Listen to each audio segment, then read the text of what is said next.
Hey guys, this is Randolph. I've done some work on my E46 BMW race car, and there was a lot of information on YouTube and other sources that, when you kind of aggregated them together, helped you perform this task of installing a push-button ignition switch into your race car. What I wanted to do today was put it all together in one video. It wasn't quite clear in some of the videos how exactly it was done and the wiring sequence and all that. So I wanted to put it all together for you guys and share it with you. When you take apart your ignition switch, this is part of what you'll end up with the wires actually attached. I thought I'd show this post-mortem ignition switch part to just show you what we ended up with, so that you could have an example of where we started and where we ended up with. One of the frustrations I had was just being clear on what each wire did and thus where it needed to go on the push button ignition. So I will also put this in the notes of this video, but I printed it out for everyone to reference. Again, this is for an E46, 1999 328. I think it should also work for an E39. It did work. A similar ignition switch worked in my wife's 2002 525 E39. However, the colors of the wires might not be the same. That's what I'm picking up from all these different videos, is that the wires might do the same thing, but they might be a different color. So I'll put this disclaimer out that this was for a 99 E46 328. So let's actually look at the wires as they are in my car, at least. First, this is what I referenced to in my list as purple. This is green, black and blue, red and green, and then finally red and blue. And again, I'll put the notes, the list of what each of these wires does in the notes for this video. For my race car, I chose to get the JTRON ignition switch with just the ignition switch on the left that starts up the accessories and everything else, and then just a starter button. I didn't need or want all the other accessory toggle switches to the right that you have in some of these. I just wanted the basics, wanted to keep it simple. So this is what I'm installing. And partly the reason I'm creating this video is because most of the videos that you see are for the models with all the toggle switches to the right of the engine start button, and there really aren't any for this version. So I'll try to describe the wiring that we performed using this model of ignition switch. I'll just let it hang here for a little bit. This wire here was our red-green constant power wire.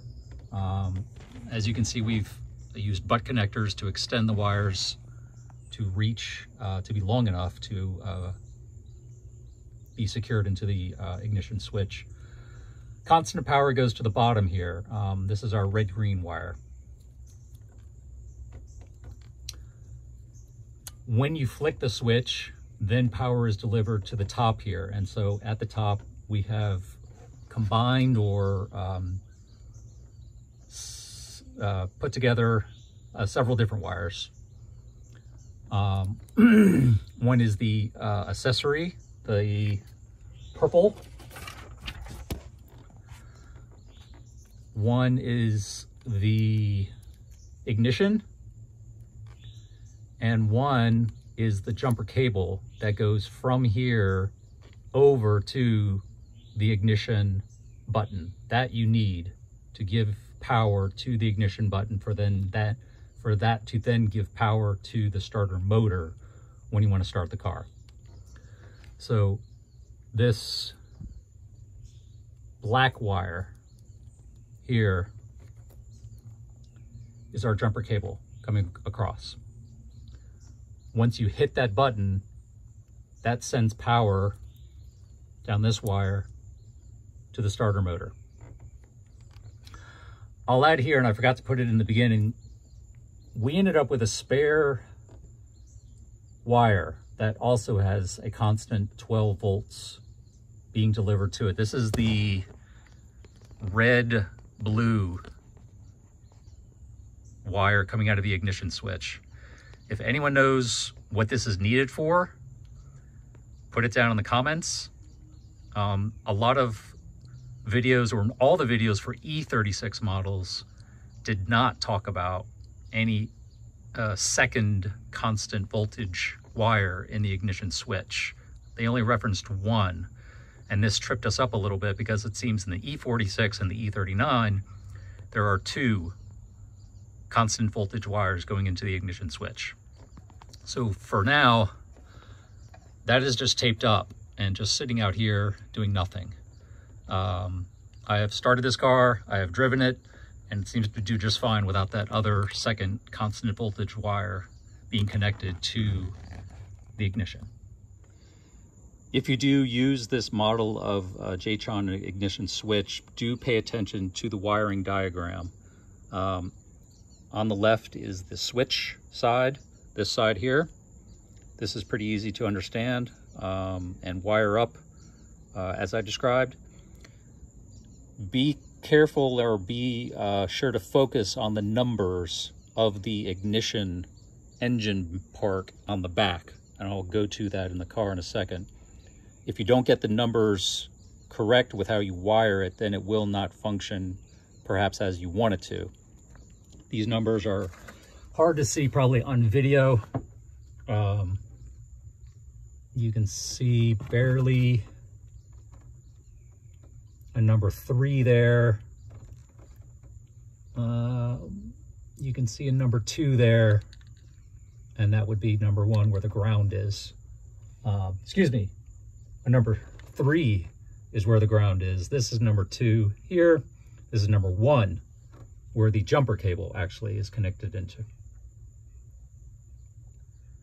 Probably one of the last things I'll note is to make sure, if you do want the lighting to work on the panel, that you need to ground both the switch side and the engine start side.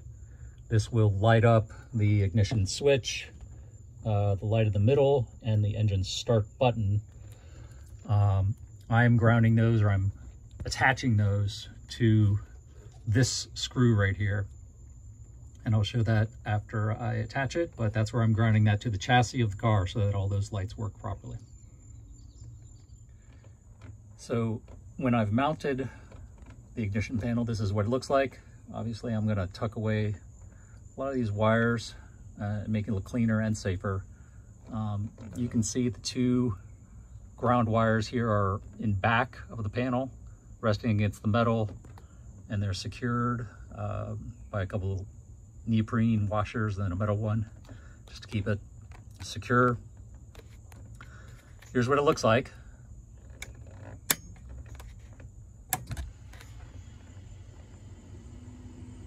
I'm not in the car right now to depress the clutch, so I can't start it, but it starts. Looks good. This can be a bit bright at night perhaps, so if you don't want it on, then either don't ground it or reverse the 1 and the 2 in the back, and the light will only come on when you depress the engine start. I actually did that by mistake when we were doing this initially. Now I fixed it, but if you don't want that to light up the entire time, then you can reverse those and it'll only light up when you start the engine. That's it. Leave any questions or comments below. Bye. One suggestion I forgot to mention in the video is that we wired the ignition panel, the JTRON ignition panel, outside of the car. Do it on a kitchen table. Get all that done inside, comfortably at a table somewhere. Don't try to do it in the car. Once we got all the wiring attached to the ignition panel, then we came to the car, snipped the wires from the ignition switch, put the butt connectors on them, and then they were just connected to that panel. It was much easier than trying to do it in the car. That's it, folks. See ya.